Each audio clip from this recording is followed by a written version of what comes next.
Bonjour mes anges, j'espère que vous allez bien. Je suis heureuse de vous retrouver aujourd'hui pour les énergies du week-end, mais pas que, puisque cette nuit, enfin demain matin, vers 6h10 à peu près, eh bien nous serons en pleine nouvelle lune de novembre, donc le 15 novembre, en Scorpion. Donc on sait très bien que le Scorpion, c'est quand même un signe qui est dans des énergies de destruction, de mort, mais pour renaître. Donc en fait, c'est les énergies pour moi du phénix hein, aussi, hein, les scorpions. Donc on va voir un petit peu ce que ça va donner. Et donc je vais changer un petit peu d'habitude. J'ai fait eh bien 4 tirages pour les signes de feu, les signes de terre, les signes d'air et les signes d'eau. J'ai donc tiré une carte de guidance pour chaque, une carte astro pour chaque, deux cartes, parce qu'elle marche toujours par deux, un petit peu comme un le normand pour les symboles essences, et j'ai rajouté au royaume des fées, puisque ça fait longtemps que je n'avais pas tiré les petits messages au royaume des fées, et je me suis dit que ça serait bien, voilà, de se reconnecter pardon, aux énergies du petit peuple. J'ai un peu mal à la gorge, donc je suis désolée, ça vrille un peu. Alors, on va commencer avec donc les signes de feu. Donc, on a dans les signes de feu le bélier, le lion et le sagittaire. Hop. Alors, je sais pas où je vais les mettre. Je peux les mettre là. Hop. Comme ça. Alors, on va regarder ce que ça nous dit. Eh bien, on vous dit que au fur et à mesure que que votre gratitude, que vous montrez votre gratitude à l'univers, hein, que vous êtes rempli de gratitude, eh bien, au fur et à mesure, eh bien, vous pouvez manifester. Vous allez manifester davantage. Donc là, c'est plutôt une énergie de pleine lune, on voit sur la carte. Donc ça veut dire que ces énergies-là, on va vous demander d'être dans cette gratitude. Alors peut-être faire des petits rituels de gratitude, vous savez, noter dans un petit pot trois choses bénéfiques qui vous sont arrivées dans la journée, par exemple. Enfin, des choses comme ça. Vous trouverez plein de petits rituels hein, sur Internet pour manifester votre gratitude et donc manifester davantage dans votre réalité. Donc de cette pleine lune, cette nouvelle lune, pardon, jusqu'à la prochaine pleine lune, d'accord? Ça peut nous donner cette temporalité-là. Ensuite, on parle de la carte du scorpion. C'est ce que je disais, on est c'est une nouvelle lune, donc sous le signe du scorpion. Donc, eh bien, on est dans ces énergies de régénération, de mort, de transformation, voilà, pour quelque chose de nouveau. Hein. C'est vraiment de la régénération. C'est pas détruire pour détruire, c'est détruire pour renaître.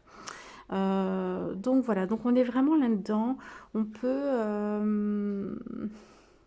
qu'est-ce que je peux avoir encore d'autre? Non, c'est tout ce que je ressens en fait là par rapport à cette carte-là. C'est vraiment ça. On a envie de changer et les énergies, donc bah, de toute façon qui sont en place, elles sont liées au changement. Qu'est-ce qu'on a également? Alors, je vais commencer par le sentimental, pardon. Enfin, commencer. Alors, on a la trahison, j'aime pas trop sortir ces cartes-là, et on a la sexualité. Donc, potentiellement, il y a eu une tromperie, en tout cas sur le plan sexuel. Donc, voilà, donc j'aurais voulu souhaiter sortir d'autres cartes, hein, bien évidemment, c'est jamais très positif. Hein. Et puis, le scorpion, il est relié aussi à ça. Il y a un problème d'équilibre des fois dans la sexualité. Hein. Ça ressort aussi beaucoup chez les scorpions. Donc voilà, à vous de voir un petit peu ce qui peut ressortir de ce côté-là. Ça ne concernera pas tout le monde, hein. Attention, n'allez pas accuser votre conjoint, bien évidemment. Mais peut-être que vous avez pris conscience de certaines choses ont été révélées et vous êtes dans cette blessure de trahison. Ou peut-être tout simplement que c'est grâce à ces énergies de nouvelle lune que vous allez pouvoir aller guérir une blessure de trahison, quelque chose qui s'est passé au niveau de votre sexualité, pour aller vers quelque chose de plus sacré aussi, hein, parce que là on est sur le chakra sacré. Donc voilà, donc peut-être que vous mettez fin justement aussi à d'anciens comportements sexuels qui n'étaient peut-être pas toujours sains on va dire ça comme ça, pour aller vers quelque chose de beaucoup plus sacré. Voilà, c'est aussi le message. J'étais un peu perturbée par la dureté en fait des cartes. Et après, j'ai pu refaire passer le message et voilà. Mais oui, j'étais un peu choquée. Alors, qu'est-ce qu'on vous dit avec au royaume des fées? On parle de la carte du nain. C'est le 6 de printemps. Les dons des fées se manifestent comme des trésors terrestres et spirituels. Donc, vous voyez, on est bien, hein, ça rejoint tout à fait cette carte-là, puisque nous avons ici bien les manifestations.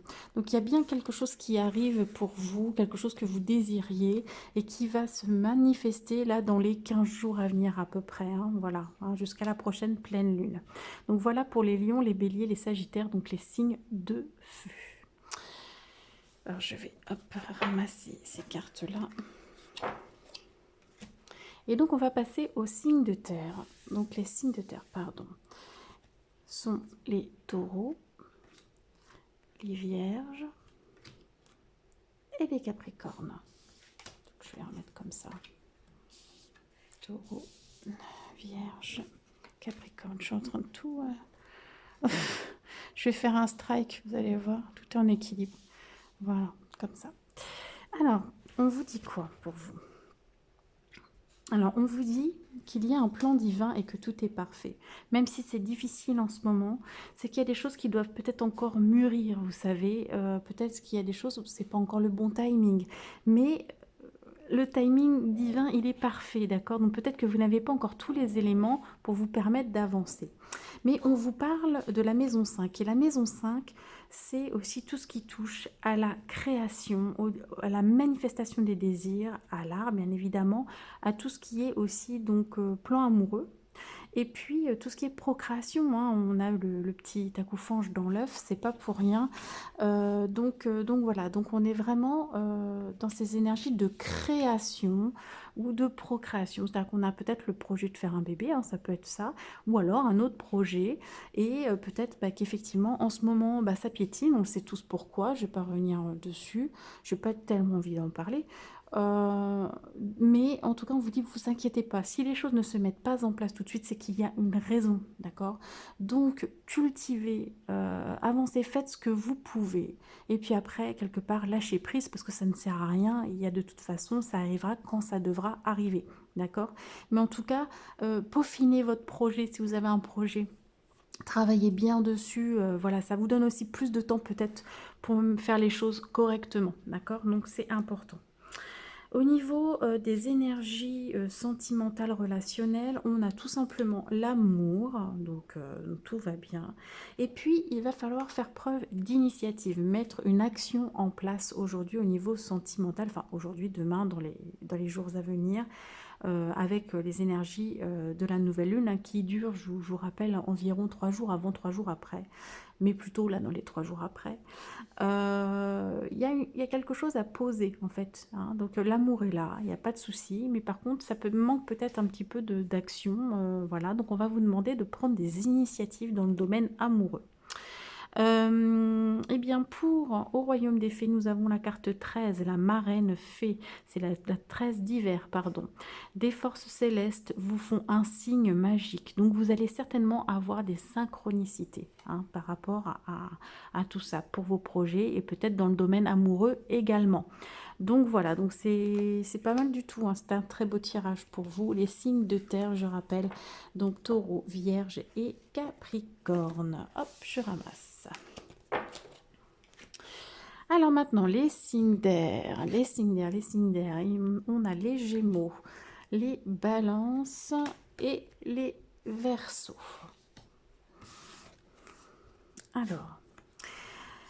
Alors, on vous parle d'humilité, mais attention, d'humilité dans quel sens? D'humilité pas... L'humilité, c'est de reconnaître qu'il y a des choses qui sont plus grandes que nous, qui nous dépassent. C'est reconnaître qu'on ne peut pas tout contrôler, tout gérer. Et puis, avec ça, eh bien, c'est ce qui va définir aussi notre juste place dans l'univers. Donc, on vous dit, trouvez votre juste place dans l'univers. On vous parle d'écoute aussi. Peut-être que vous avez des choses à recevoir, des enseignements par exemple. Hein. Donc là, on va vous demander eh bien, d'être plus dans l'énergie du disciple que dans celui du maître peut-être. C'est-à-dire vraiment de recevoir les enseignements pour trouver votre juste place et transmettre à votre tour. On parle de la maison 6. La maison 6, eh bien, c'est tout ce qui touche au quotidien, mais au corps, au bien-être, hein, aux médecines, tout ce qui touche les aptitudes aussi, l'hygiène de vie. Donc je pense qu'il y a des choses peut-être dans votre façon de vivre. Alors ça peut être aussi hein, la maison aussi de tous les thérapeutes, des personnels soignants, etc. Euh, Peut-être que c'est reconnaître que vous ne pouvez pas, eh bien, par exemple, tout guérir. Hein. Vous ne pouvez pas, tout n'est pas entre vos mains en fait. Donc on vous demande aussi de vous décharger peut-être d'une certaine forme de culpabilité aussi. Mais ça peut être aussi lié tout à fait à votre hygiène de vie. Peut-être qu'on vous dit de retrouver une bonne hygiène de vie aussi, autant par l'alimentation que par le sport, enfin, etc. Toutes ces choses qui sont bonnes pour nous, enfin voilà, vous les connaissez bien. J'ai pas besoin de revenir dessus. Donc voilà, il y a peut-être quelque chose dans ce sens-là. Alors, en ce moment, les signes d'air, vous êtes en introspection. En même temps, ces signes d'air sont des communicants, mais aussi des cérébraux, donc ça ne m'étonne pas. Donc, il y a une forme d'introspection. Vous avez un repli sur vous-même sur le plan sentimental, parce que vous avez là, enfin, oui, l'impression de peut-être de sacrifier quelque chose, d'accord. Et puis le sacrifice, c'est pas bon, parce qu'il faut enfin, il faut une relation devrait être équilibrée, on va dire ça comme ça, et que s'il y en a un qui a l'impression de se sacrifier, eh bien ça met des mauvaises énergies, et puis de toute façon, au bout d'un moment, ça devient trop étouffant. Donc à réfléchir, réfléchissez sur ce thème-là. Est-ce que vous êtes vraiment en train de sacrifier quelque chose? Est-ce que vous êtes totalement libre dans cette relation? Est-ce qu'il n'y a pas quelque chose d'autre à faire, voilà, pour vous sentir mieux? Et donc on a la carte 12 de printemps, la sylphide, avec au royaume des fées, une baguette magique répand sur vous, une fine pluie d'étoiles. Vos vœux vont être exaucés. Je crois que j'ai pas grand chose à commenter. En tout cas, voilà, ça va faire du bien. Donc voilà pour les signes d'air, Gémeaux, Balance et Verseau. Et enfin, donc les signes d'eau, donc le Cancer, Scorpion et les Poissons. Hop. Alors, eh bien, il se pourrait que vous ayez quelques doutes, en fait, chers signes d'eau. On vous parle aussi de libre arbitre, c'est-à-dire que bon, vous avez le doute, mais ça veut dire aussi que vous avez le choix. Donc là, vous allez peut-être avoir un choix à faire, important pour vous. Et on va regarder un petit peu. D'accord. Et ça va concerner donc la maison 10, donc tout ce qui touche à l'indépendance, aux responsabilités. Mais on vous dit que de toute façon, quoi que vous choisissiez, vous serez de toute façon, vous avez la chance avec vous et vous allez vers le succès, la réussite. D'accord. Il y a même une question pour certains d'honneur, de reconnaissance publique. D'accord. Donc voilà, donc des questions autour certainement peut-être d'une activité ou en tout cas de toutes les responsabilités qu'on peut porter. Voilà pour vous les signes d'eau. Et puis vous voyez, on est bien sur une énergie de nouvelle lune. Hein, donc voilà, donc des choix à faire pendant cette nouvelle lune. C'est normal si vous posez vos intentions pour la nouvelle lune. C'est important de donner une direction, sinon vous ne pourrez rien manifester si vous êtes entre deux situations. Donc là, on va vous demander de clarifier votre positionnement de façon à pouvoir manifester ce que vous voulez réellement manifester dans vos vies.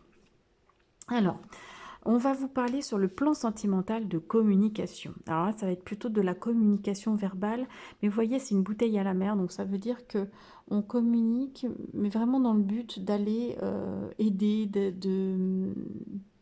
comment de guérir quelque chose pour moi, hein, donc voilà. Et c'est pour apporter aussi, retrouver une forme de sécurité, de stabilité. Donc communiquez bien, c'est important, de façon à retrouver un équilibre pour moi, une force aussi, hein, dans votre relation. D'accord? Donc pour ceux qui sont en couple, pour les célibataires, euh, communiquez peut-être davantage sur qui vous êtes vraiment, par exemple, ou n'hésitez pas à entamer une conversation avec quelqu'un qui vous plaît. Voilà. Alors, pour les signes d'eau, donc j'ai la carte 13 de printemps cette fois-ci. Le géant, vous progressez à grands pas vers la lumière, les ombres s'effacent. Donc voilà, vous allez passer à autre chose, vous allez retrouver la lumière. Voilà mes chers anges, j'espère que ce tirage vous aura plu. Je vous embrasse très fort, je vous souhaite un bon week-end et je vous retrouve lundi pour les énergies du jour. Plein de bisous. Ciao.